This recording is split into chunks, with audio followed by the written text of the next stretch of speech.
Testimony here this morning.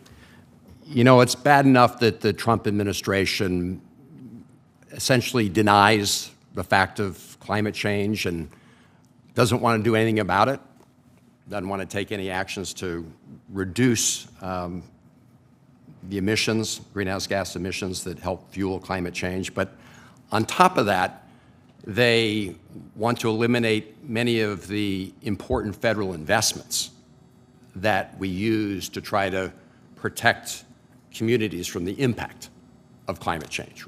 So they don't want to put out the fire or help reduce the fire. They also want to get rid of the fire breaks. And I'm referring specifically to their proposals to cut back FEMA programs and specifically their termination of the BRIC program. And so I'd like to begin with you, Ms. Pyska, and I heard your testimony on C-SPAN, and thank you for sharing with us the terrible experience that you had. But I know now you're committed to trying to protect others and communities. Can you describe briefly what the impact of getting rid of the BRIC program would be on our efforts to mitigate the impact of climate change and natural disasters generally? Thank you, Senator, for that question.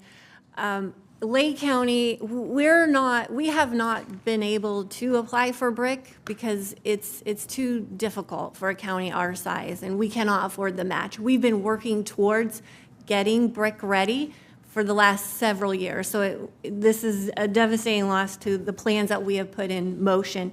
But my two neighboring counties, the Sonoma County and Napa County, which are much more affluent, but also have suffered from multiple fires that have continued to cross our borders between our counties, they each have applied for and been awarded BRIC grants, and they only got through planning.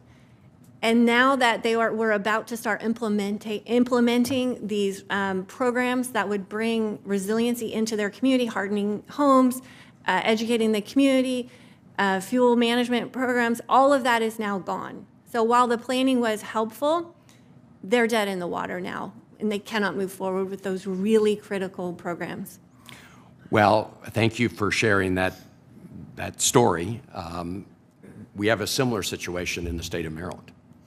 And, you know, Maryland had about $91 million in federal funding for 51 targeted projects in the state of Maryland.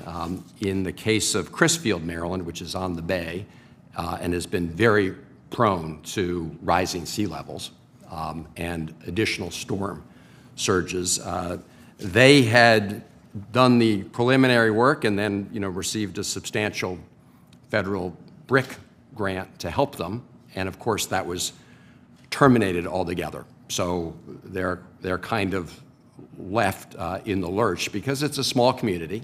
They're certainly not to blame for the rising waters around them, and yet here we have the Trump administration abandoning a program designed to help communities like theirs. Mr. Newman, I know that you testified just a few years ago in support of the BRIC program in front of the House Transportation and Infrastructure Committee, hearing there entitled "The Benefits of Investing in Resilience and Mitigation." You pointed to the BRIC program specifically as an important way to help these communities. Can you also talk briefly about the impact of cutting that program to communities? Yeah, absolutely. I didn't have the good fortune to testify at that time, but I'm sure my organization did. BRIC was a good idea during the Trump administration the first time through when it was enacted, and it remains a good idea now.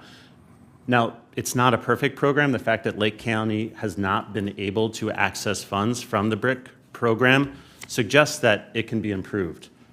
But when the U.S. Chamber of Commerce and Allstate Insurance Company put out a report that says every dollar invested in disaster preparedness and mitigation has a $13 in reduced losses and economic savings, we know that pre-disaster mitigation is the best time to invest in risk reduction. BRIC did that, We need more of that, not less. Thank you. And you're right, I stand corrected. It was another representative from your good organization. Thank you. Thank you, Senator. Mr. Chairman. Thank you, sir. Senator Ricketts. Thank you, Mr. Chairman, and thank you to our witnesses for